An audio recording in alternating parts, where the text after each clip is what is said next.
So up on the screen, you have the one best reason to send your children to Rutgers.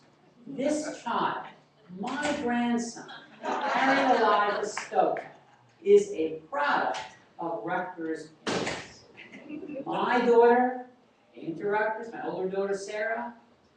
She met her future husband, Josh Stopak, at Rutgers. And can you do better than this? I don't think so. So, you know, there's more to this than you think. So there they are. So let me tell you a little bit more about them. They're employed. They're both employed. So you go into Rutgers, you get products, you get employment. Sarah not only got her undergraduate degree at Rutgers, she also went on and got her supervisor's certificate in education. Josh got his undergraduate degree at Rutgers and then went on to get his master's at Rutgers. So we've got a lot of Rutgers things going on here. They are employed, they are wonderful, they are happy, and this is not something negligible, because this is a place that cares as much about the character of your children as about the minds of your children. And as we'll talk a little bit about, the character of your children is actually more highly correlated with their ultimate success in life than their absolute intellect. Now, not to neglect my other daughter, my younger daughter Samara, Aunt Samara, holding Harry Elijah, and you know, she went to the University of Maryland as an undergraduate, but is now back at Rutgers in the Graduate School of Social Work. So she saw the error of her ways and came back, and now there she is. Look at that smile. She didn't smile like that when she was at Maryland. This is a Rutgers, New Jersey smile. So, you know, we're very cognizant, I'm very cognizant of having been at Rutgers since 1979. And I have not actually been at Rutgers for 1 minute without also being a parent. Sarah was about the same age as Harry when we arrived here at Rutgers. I'm a New Yorker, and the idea of coming to Rutgers in New Jersey at that point in my life was a mystery. I didn't really know a lot about Rutgers. I was the first person in my family to ever go to college. So obviously I was the first person to go to graduate school and the first person to get a doctorate. And I didn't really know what I was doing, not at all. And so I went to college, I went to graduate school, came back to Rutgers here for my first and only job. I've been here now for 32 years. I'm not going anyplace. This is a fantastic place to be. It's gotten better every single year. And I work with more and more and more students directly every single year. And our students are the best thing about this university. Faculty will say what they want, and the president, and you walked out, so now I can tell you the truth. You talk to faculty, schmaculty, you know? It is the students that make this university extraordinary and special. Because when faculty are doing their job right, we learn from our students. We gain perspective from our students, and our students make us better. When you send your children to Rutgers, you are entrusting us to help with the next stage of their intellectual development, with their social, emotional, and character development, and their civic development. This civic piece is very important. You are sending your children to a public university, and that is a very, very powerful thing. You have done your job here.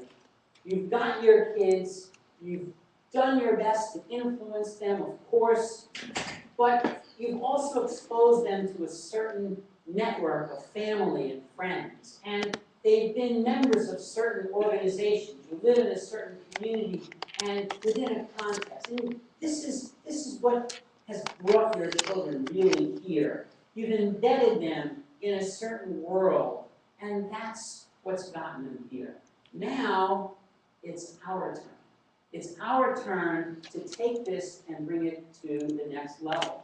And so we are very cognizant of the fact that your kids sit in the middle of many influences. Now, Rutgers, like any university, is not a place of just classrooms. Your kids will go to classes and take classes, but that's not the majority of how they spend their time. They will work in laboratories, field experiments, they'll work outside of the classroom, but that's not the majority of their time. The majority of their time is going to be spent interacting with their peers in the area, taking advantage of resources. That's how they spend the majority of their time. They take the information that they get from their classes, and they have to do something with it. They have to think about it in different ways. I was, before I came today, grading some papers that my students wrote. And I wouldn't even say grading, I would say commenting on it, because students were sharing their perspective on the field of community psychology, which many of them have never heard of.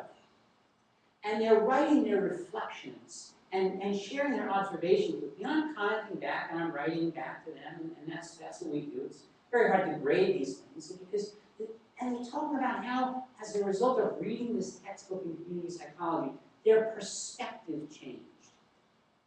How fantastic is that for all of us, to be able to help our kids look at something and see it differently than they did before? I'll give you one example of what they were talking about. They were talking about a statistic that mentioned about homeless individuals. As it turns out, the number one reason that people are homeless turns out to be lack of affordable housing. Now the students, most of them, said that if you had asked them, why are people homeless? They would have said, well, because maybe they're not motivated, maybe they're not smart enough, maybe they have some sort of mental problems or emotional problems. Turns out that's not right. That the reason people are not in houses is because there are not houses that they can afford. And they never thought about it that way before.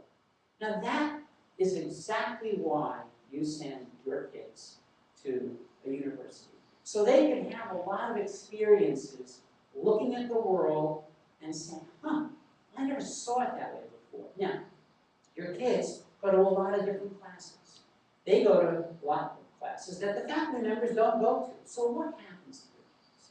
They go to these classes and they get a unique mix of ideas.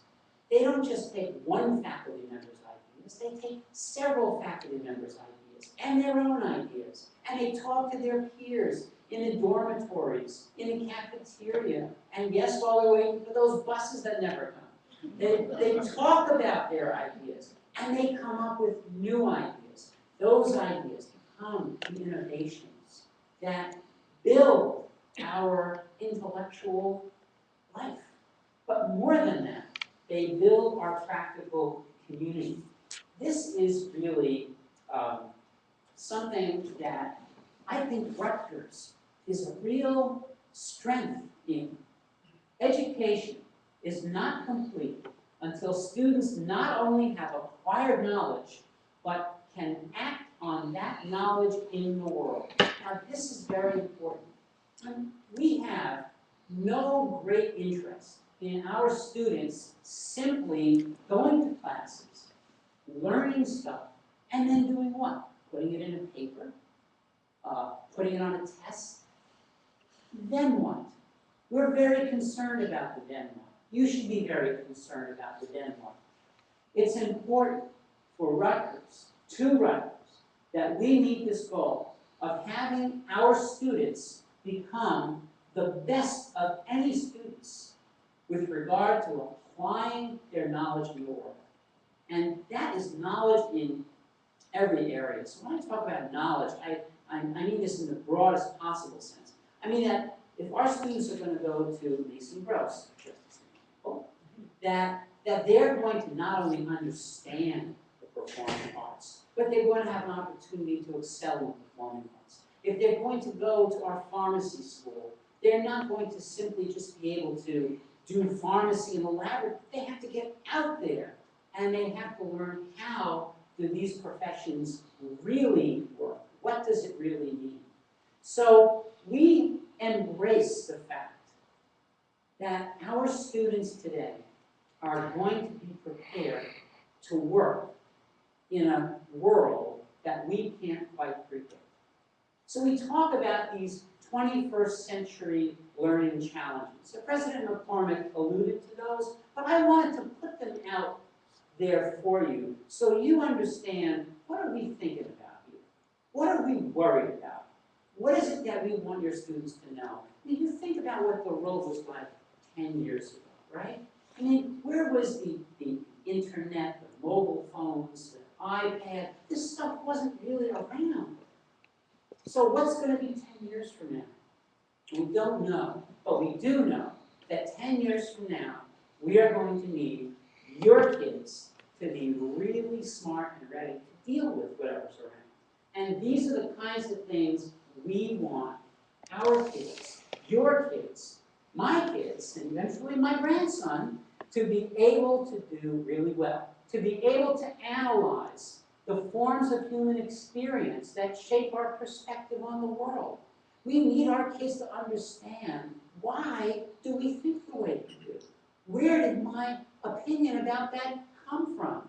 There are a lot of people around who are trying to shape our children's opinions. And if our kids are not aware of that, then they're going to find themselves doing stuff and they won't even know why. We never want our kids, you don't want your kids doing stuff and not knowing why.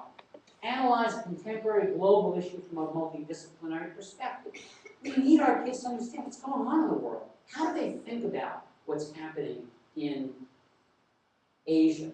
How do we think about what's happening in any part of the world? It's very complicated. Our kids need exposure to how to analyze issues, and not just political issues. Every field has issues. There are science issues going on all over the world. And someone mentioned earlier medicine in China and perspectives on medicine in China. Well, yeah. Now, we need to have our kids equipped to think about, should we be doing that here in the United States? So your kids may someday go to Rutgers, go to the School of Public Health, and have to make the decision.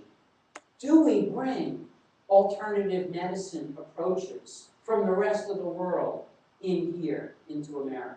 Somebody's going to make that decision. It could very well be one of your kids. How are they going to think about it? We need them to be ready. Concepts about human and social behavior to particular questions and situations. You know, Rutgers is very concerned about hunger. This is what I would call a particular question or situation. Why is there hunger? There's a lot of food in the world. Why is there hunger? Why is there hunger in New Brunswick? There's a lot of hunger in New Brunswick. Why is that? Why can't we seem to solve this problem? Now, why is it that we seem to have a situation where a lot of people seem to feel they need a lot, even though other people don't have? How does that happen? We need our kids to think about that. We need our kids to analyze the degree to which forms of difference shape a person's perspective and their perspective on the world.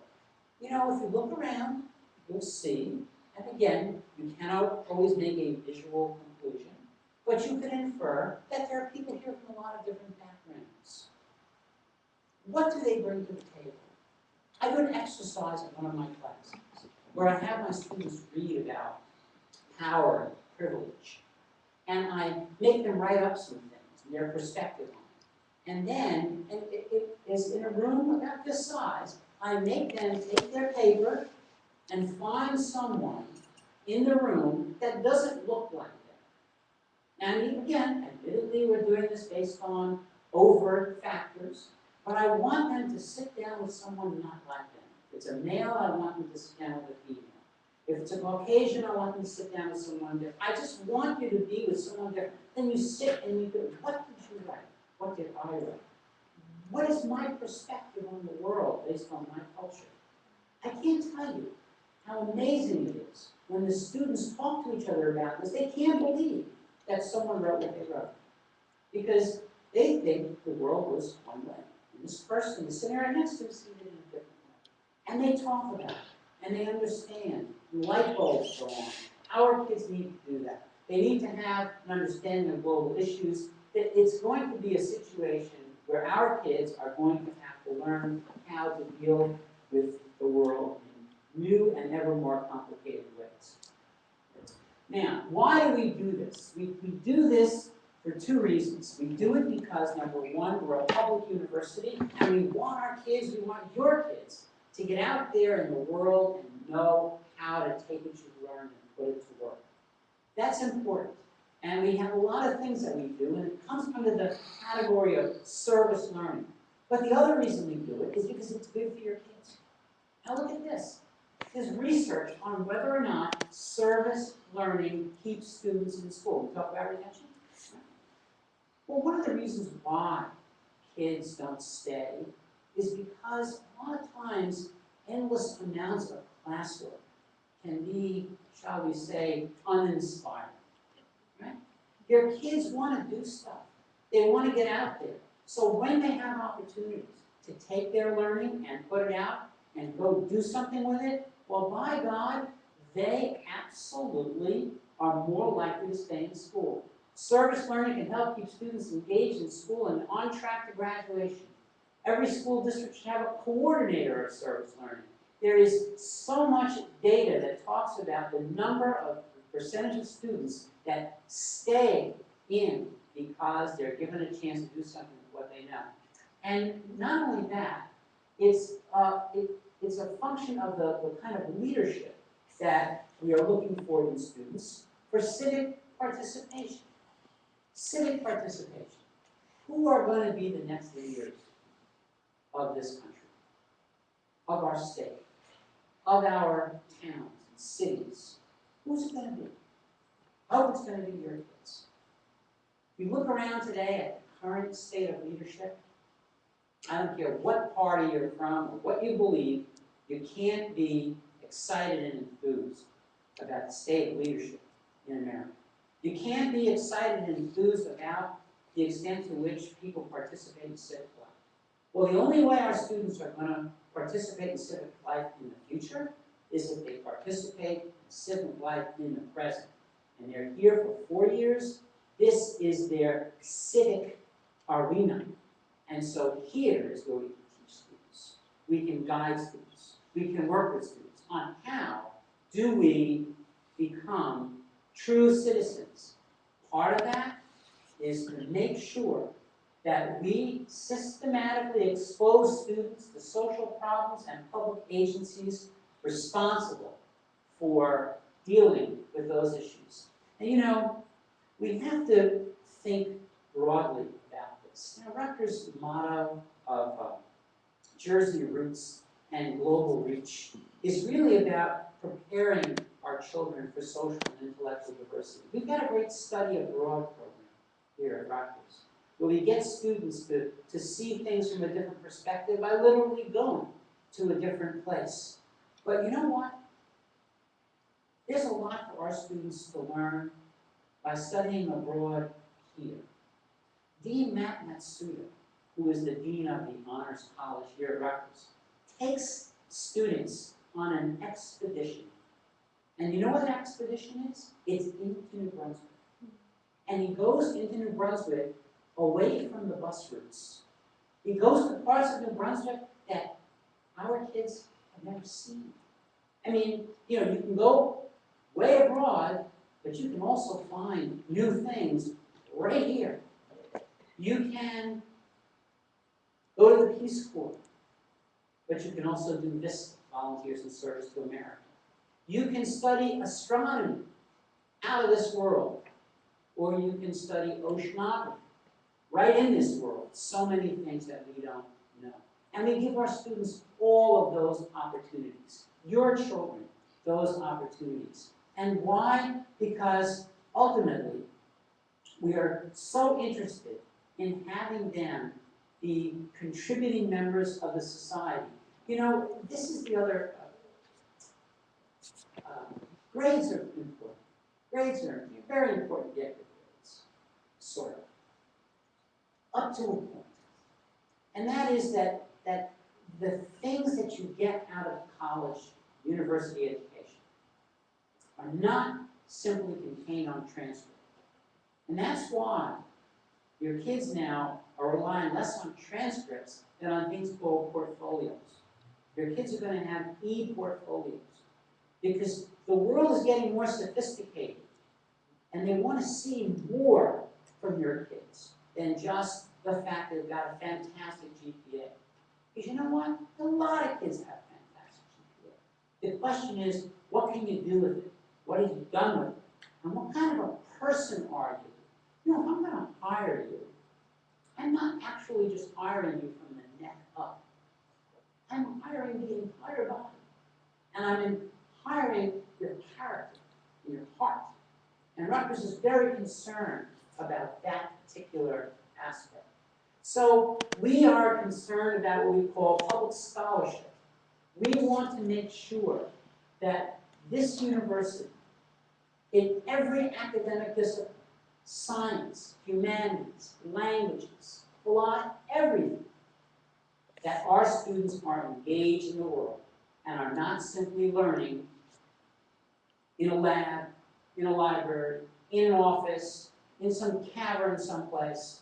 No, that's not what we want for your students, and that's not what makes Rutgers University special. It takes a village to raise a child, to inspire genius, to create mensches. And mensch is a particular term. Every culture has a term for this, right? It's a term for how you would characterize a really good person. Right? In the Jewish culture, it's referred to as a mensch. But you have your own word for it. It can't always be translated well. But you know what I'm talking about. It's that special kind of person that you want your kid to be. It's a good, decent, honest, hardworking person. A smart person. A person that does something when they know it's necessary, not just when someone tells them, you know, go do that. They already know. That, it takes a village to do that. Rutgers is now part of your village. And you're a part of the Rutgers village now. And so we have to join together to prepare our students, your children, to really make a better world. It may sound Pollyannish, but that's really why most of the faculty have come here. That's what makes Rutgers special. That's what makes Rutgers different from some of the so-called top-tier universities. It's almost like apples and oranges. Rutgers is really top tier when it comes to preparing your children for the tests of life and not a life of tests. That's what you want from a university. Now, how are you going to do this? So let me talk to you about being a parent of a Rutgers student. There's a lot of anxieties, there's a lot of difficulties, and the first couple of things to think about is that they're working on becoming who they're going to be. And you've got to trust, in part, that you made a good decision by sending them here to Rutgers. You also have to trust that you did a good job preparing. You've got to trust them. Because at this point, they need the latitude to explore. So whose problem is it? I mean, if you're anxious about your kid being at Rutgers, you're worried about them, that's your problem, not their problem. You don't want it to be their problem. You need your kids to really be able to be freed up to think about, what do I want to do? What decisions should I make? How shall I spend my time? How much am I going to study? You know, they're going to have different trajectories, and it's very interesting at Rutgers. I see, again, being here for 32 years, I see a lot of different trajectories. With some students that really get going right away, and it works great for them. Other students, they have a little problem in the beginning, and then they find themselves. And some students don't find themselves until the very end. The outcome for all those students is the same. It's all fine as long as they find themselves. It doesn't matter when. It really doesn't matter when. They just have to know that they're being supported, not led, but supported in the process of being who they are. Now, it's okay to prioritize your battles. There may be some things that are of concern to you, and you can beg your kids to do something. For example, some of you may want your kids to be a certain major, and you should feel free to beg them to do that. Just don't expect them to listen. Well, and they may listen to you, but this happens a lot, honestly, it happens a lot. You get a lot of students who have not yet developed the self-confidence to say to a parent, you know, you want me to do that? I don't want to do that. So they go ahead and they try it. It doesn't go well. And that's a problem, right? So you really need to understand that as a parent, you can exercise disproportionate influence. And you can have a priority, and you can beg, but you have to be very careful what you insist on. Very careful indeed. I've seen the most damage when parents try to insist too much on structuring and guiding and, if you will, managing their children's college education. College is the time when independence is really essential. Be careful about the use of electronic media. Don't helicopter. Don't think you're going to be able to know what your kids are doing every time of the day, all the time. Well, even though you technically can, you don't want to. And don't email them all the time and expect an answer. You know, don't try to follow them on Facebook. They need space. And again, you know, I mean, if I was talking to a group of students, I would be telling them to create the space and demand the space. But I'm talking to you, and I'm talking to you about respecting the fact that they need that space. Talk about scheduling. Scheduling is a very interesting thing. I mean, I remember when my daughter, who dormed, even though we lived close by, she dormed at Rutgers, and she would come home, and you know, I remember the first day that it was about 10:30, 11 o'clock, and you see her getting dressed to go out. She's like, "What are you doing?" She said, "I'm going out." I said, "What do you mean you're going out? It's 10:30, 11 o'clock. How are you going out?" She said, "Well, I always go out." And we kind of said, "Oh, okay, all right." So we had to talk about stuff like that. We had to talk about what was going to happen, when it was going to happen. We had to understand it wasn't like the old days, right? Being home from college is not like being home from high school. Even if your kids are commuting, it's not the same. It can't be the same. And so you've got to have some rules. Now, we didn't have a rule.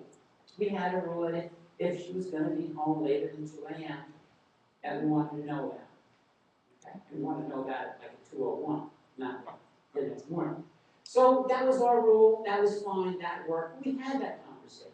And that was one of those places where we begged. We said, we got to know this. Right? But, you know, she didn't have to make that easy on us. We might have to come to some other arrangement. You've got to have those conversations about what's going to happen, how are things different now, what's it going to be. Don't be afraid to have them. Don't be afraid to make these agreements. And then if it's not working, don't be afraid to change it. And of course, I'd say the same thing to your kids. If it's not working for you, then you, of course, have to also talk to your parent. It's not working for me. And then come up with something different. So, avoid the tendency to lecture. This is coming from a lecture. It doesn't work with your children. It doesn't work. I remember when my daughter was very young, my daughter Sarah, and we were talking with her about trying to do something, and I was starting, she wasn't listening. I was going on and on and on and on, and pretty soon I heard humming. Where's this humming coming from? And it turned out she was humming. I said, "Sarah, why are you humming?" And she said to me that, "Well, when you talk that way, I don't want to listen to you, so I hum." Well, that was very instructive for me. I thanked her for sharing that insight with me. Because she could have simply, you know, pretended to be listening to me. But I was talking. She was not interested in what I was saying. I had gone on far too long. Don't lecture to your kids. It doesn't work. But also remember that you've got things to communicate with them. Because you know how the world works. The problem is your kids don't want to hear from you. So think about who might they want to hear from. Is there a cousin close to their age, or a little older, an uncle, a relative, a family friend? Is there somebody else that would have a conversational way of imparting something that you think is really, really important. And you also know about careers and networking. And this is also important. Now, a lot of young people today feel like if they want to get a job, if they want to get an internship, if they want to do something, you go online and you send it in and that's how it happens. But we know it's not how it happens. It happens because somebody knows somebody who knows somebody and they take care of it. That's how most things happen. So we need our kids to understand that if they're going to go through the same door as everybody else, they're going to be like everybody else. And they've got to figure out, how do I make this work? And that's where you can be helpful to them, but you've got to be careful about how you share your wisdom. But don't give up on it. You really have a lot to tell them about how the world really works. They also need to establish faculty-staff relationships. And this is something that we're going to be telling them, and you can tell them also. But it's so important because you ultimately, you don't learn from books. You don't learn from PowerPoints. You learn from people. And so if your kids don't establish relationships with people here at Rutgers, they're not going to get as much out of their education. And it's not easy to do. We have a secret here at Rutgers. It's called office hours. Office hours are fascinating creations. It's the time that faculty can be alone. Because no one ever comes to office hours. If you want to hide, to be alone, have office hours. 12 hours of office hours. Students have to go to office hours. You have to go. Wake the faculty member up when you get there. Smack, wake up. We're going to talk. Right? Let them know a little bit about who you are. It's so important because classes are big. And the way, ultimately, that you can be able to make your way in the professional world is to know people. So you've got to do that. We're going to emphasize that. The staff and the faculty here at Rutgers really are accessible, but they can't come after your kids. And honestly, it's not a great system. But think about it, right? If I have a class, one of my classes now, I've got 90 students in my class. I can't approach them selectively. I have to make myself available to them, but there's no equitable way for me to approach all 90 of them. So, right? So you have to understand, until something changes, it's going to be on the students, but you've got to encourage them to do that. Now, here's the other thing that's very powerful, and that's this one. Apologize when you lose your cool. Now, I do a lot of work in parenting, and I think this is the most important rule of parenting. Apologize when you lose your cool, because you're going to get very upset at your kids about something related to college and something related to Rutgers and something that they did. And when that happens, you will lose your cool, and you have to be willing to apologize.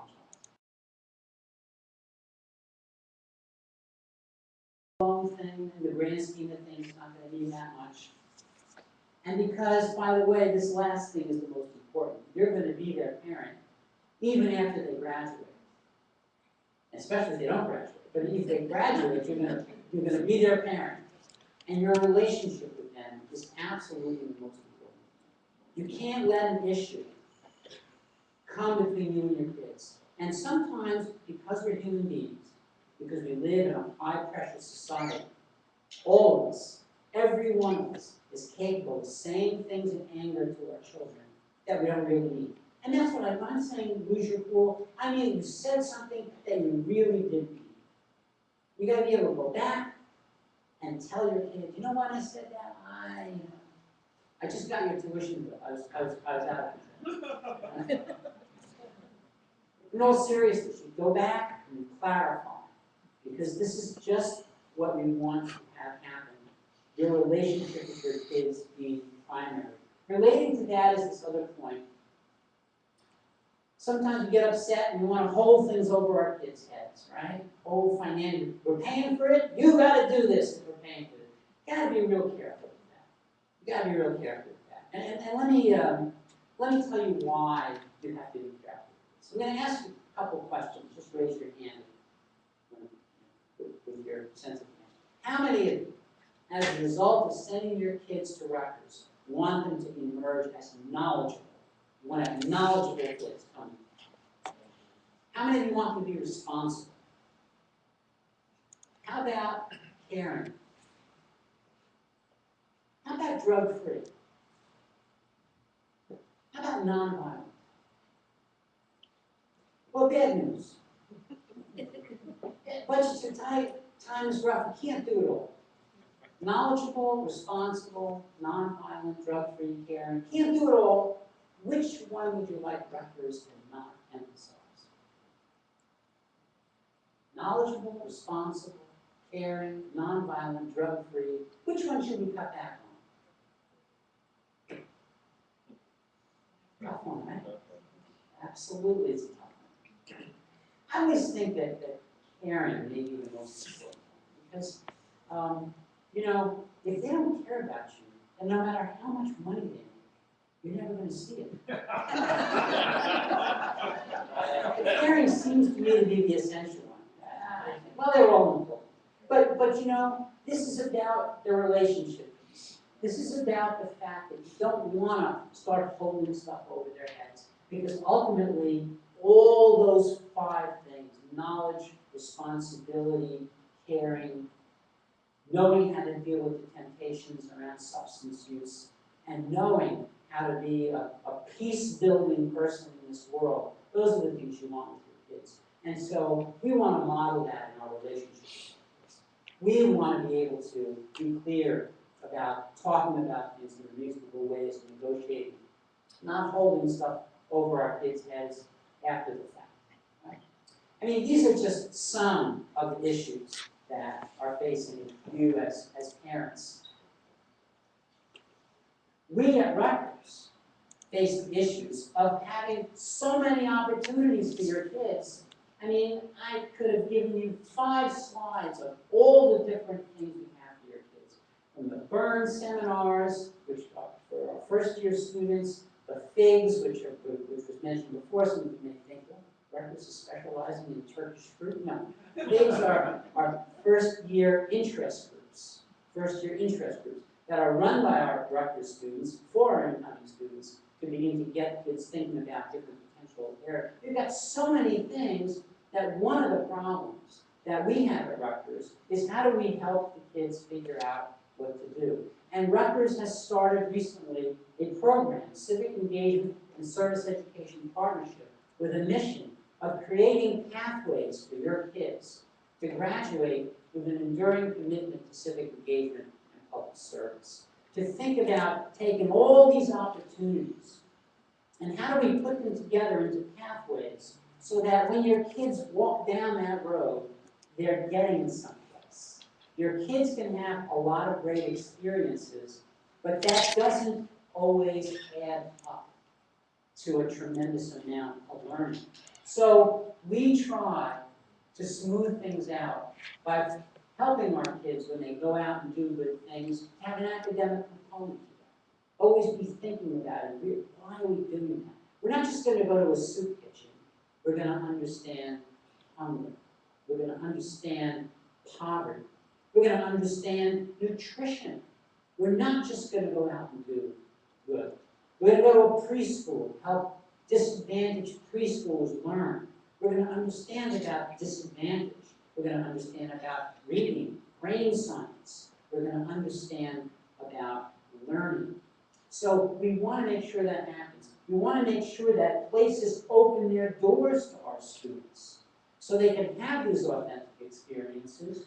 And we want to make sure that we're literally helping, inspiring, and pushing the students to learn.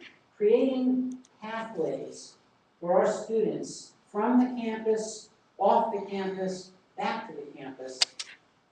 This is what we're trying to do. And at the end of the rainbow, if all goes well, your kids can get a certificate that says they are a Rutgers Civic Scholar.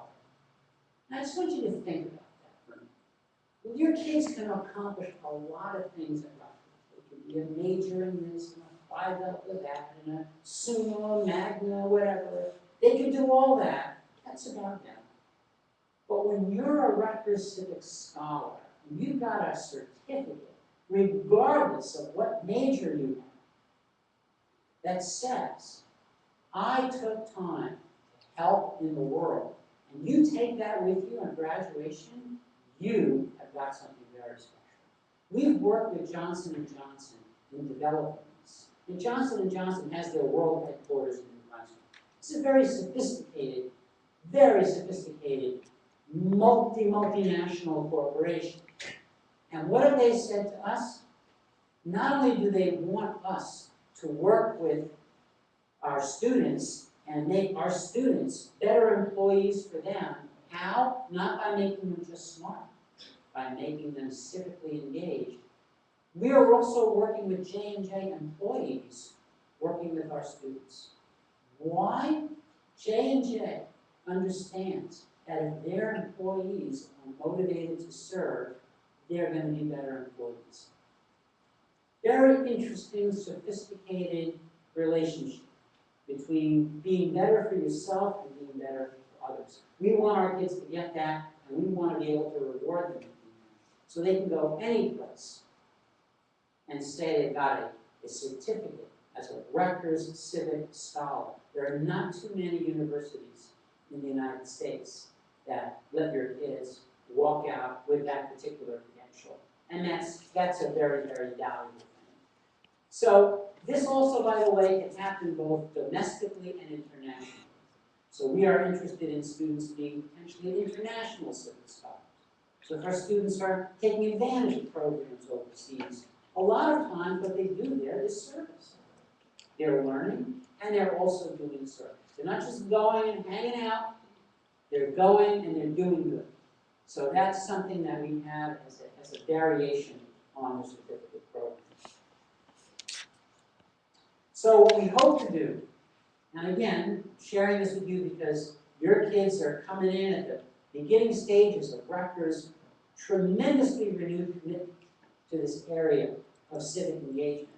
We plan to launch a Center for Civic Engagement and Public Scholarship. We're actually calling it a collaborative, not a center. We want to be a collaborative because we want our community partners to come and educate our students. You know, faculty, as I said before, we're okay. We know some things, but the people that work in the Head Start classrooms know all about it. The people that work in Plazas Unidos in New Brunswick know so much about the Mexican immigrant culture that maybe no faculty member knows what they know. And you can go on and on and on with what the people in the community know, what the faculty don't know. And of course we know some things too. So the idea of a collaborative is because we want to educate your kids collaboratively together. And that, I think, is the, if you will, the prevailing philosophy of Rutgers University. So if I would just summarize my message to you, parents, there are a lot of anxieties in sending your kid any place. Absolutely. I've experienced them, I've felt them, and look, my daughter who's in the grad school of social work is still living at home. So we're still dealing with these issues even today. Those anxieties exist. But I also know that I've chosen a place, and she's chosen a place, that we have some trust in, where there are services, where there are supports, where there's a genuine concern for your kids. I want to close with 3 quotes, and then I'm going to have time to take any questions, comments that you might have. One quote is from the Reverend Dr. Martin Luther King. He said, "Intelligence plus character, that is the goal of true education." Theodore Roosevelt said, "To educate a person in mind and not in morals is to educate a menace to society." Think of that. Educate somebody in mind but not in morals. It's a menace to society. Intellect without ethics. Dangerous. Dangerous. And finally, my favorite quote from Sergeant Shriver. Sergeant Shriver, who founded the Peace Corps, with his wife Eunice Shriver, developed Special Olympics, which is now International Special Olympics, making inroads into countries where, many years ago, people with disabilities were never talked about, were never noticed. The CEO of International Special Olympics, Tim Shriver, has just come back from working with China, and now China is beginning to open up to the whole idea of not seeing people as being disabled, but being differently abled. Sergeant Shriver said, "We are going to ask our children not just to talk, but to act, serve, and live in accordance with a set of higher values and a buoyant optimism." That's why you sent your kids to Rutgers. That's the opportunity. Don't let the anxiety get in the way. Thank you very much.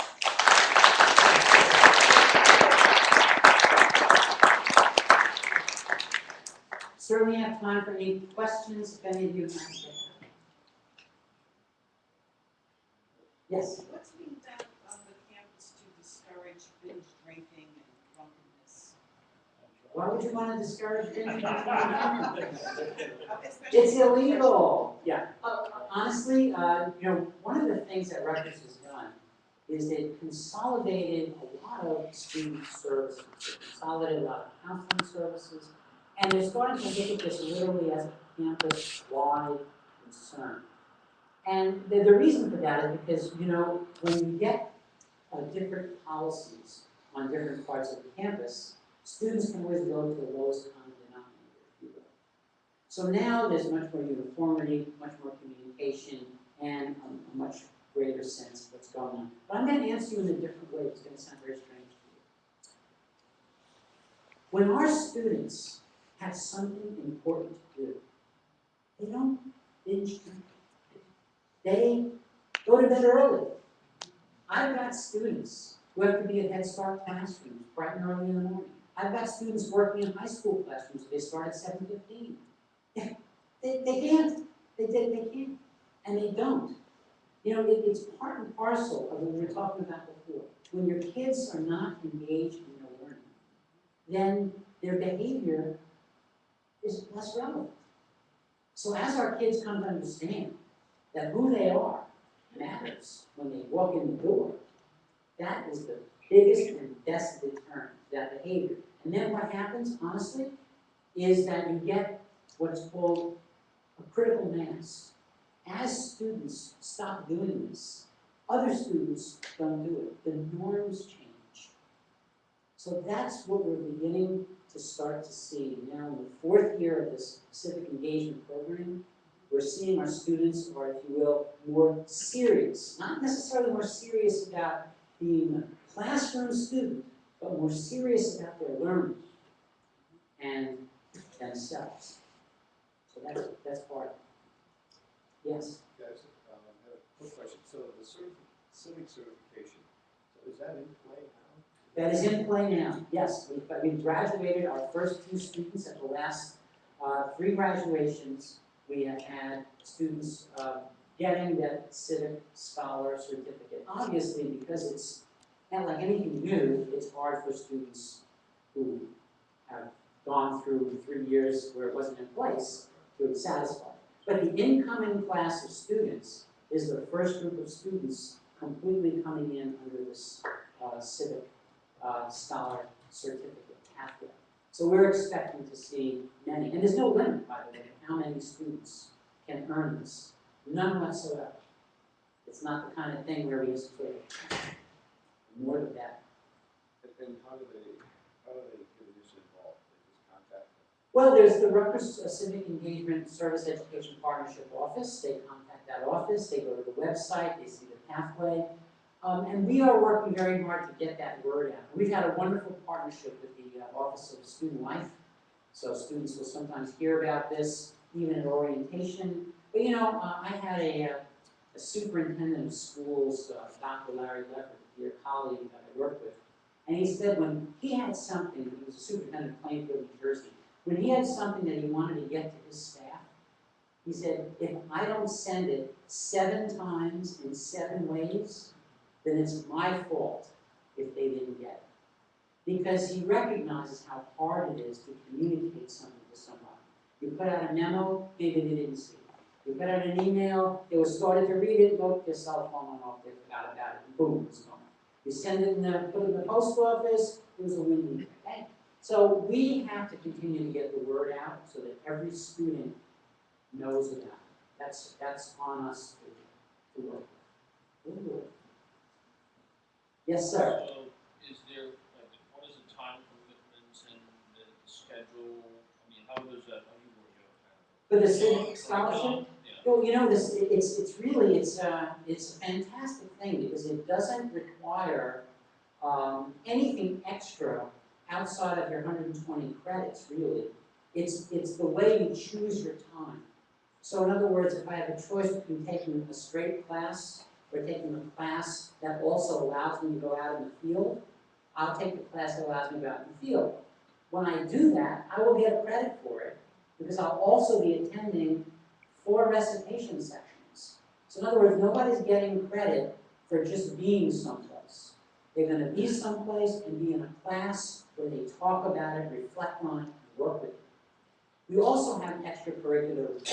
By that I mean that if you're serious about being a civic scholar, you're going to have to do some systematic volunteer and service work over the course of your 4 years here. But honestly, lots of our students do that. The problem is not that our students do that, but right now it's all very disaggregated, very separate.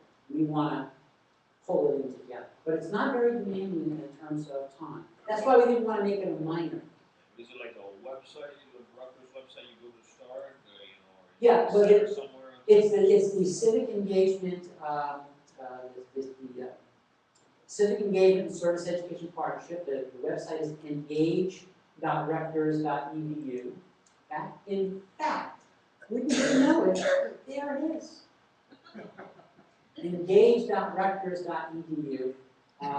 And 191 College Avenue is where the office is located. So after there's a nice office there, good people working. Yes? Thank you for that. Well, excellent, informative presentation.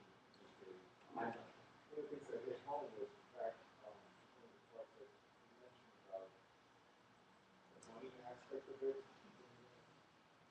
I think sometimes that child does not really want to hear that aspect. Right? I'm thinking of school, I'm trying to do better, but don't remind me. Yeah, exactly. No, that's a very complicated thing, but I think, again, now you have to start thinking of your kids as adults. You have to make sure that they understand the finances of their education. They really do. They have to understand fully what's going on and what does it mean to your family to be sending them. Because, now, again, let's be honest, right? It's a fixed amount of money.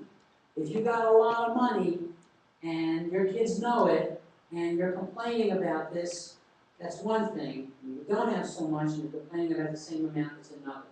Be honest and upfront with your kids because that's part of their education, is understanding about the financial world and what have you had to do to get this situation take place. Now, we do have students that work, and I think it's a good thing when students work. But I think, again, things need to be in balance. You have to be very careful with that for students too.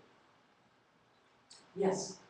Dr. Elias, do I understand that this program is just 3 classes, or is it 3 classes a year? The civic engagement? Yes. The civic engagement is, there are things that they have to do in the 2nd, 3rd, and 4th years. It includes taking certain kinds of courses that actually have been designed to meet the 21st century challenges that we talked about. There's a list of undergraduate courses that meet those requirements.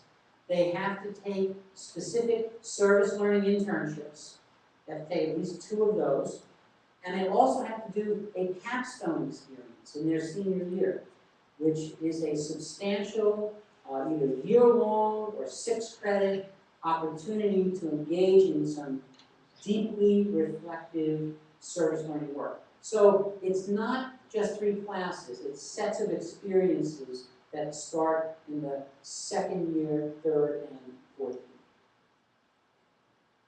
I'm in the school nurse program, and when I see the influences that are on students today, I think that this is really amazing. Is there a possibility this could be turned into a requirement for graduation?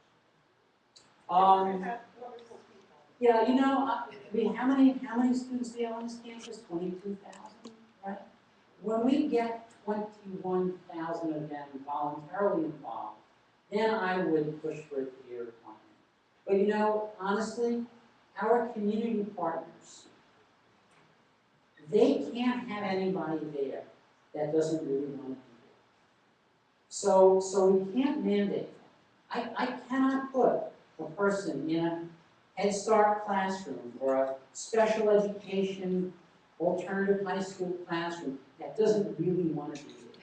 So I don't think it's appropriate to make as a mandate. However, I do believe, as I said before, that the norms are going to roll, and we are going to get a lot of our students wanting to do this. I hope all of it. That's my own personal crazy goal. I like that every one of our students. Any other questions? Well, thank you for taking the time to stay and enjoy the rest of the day.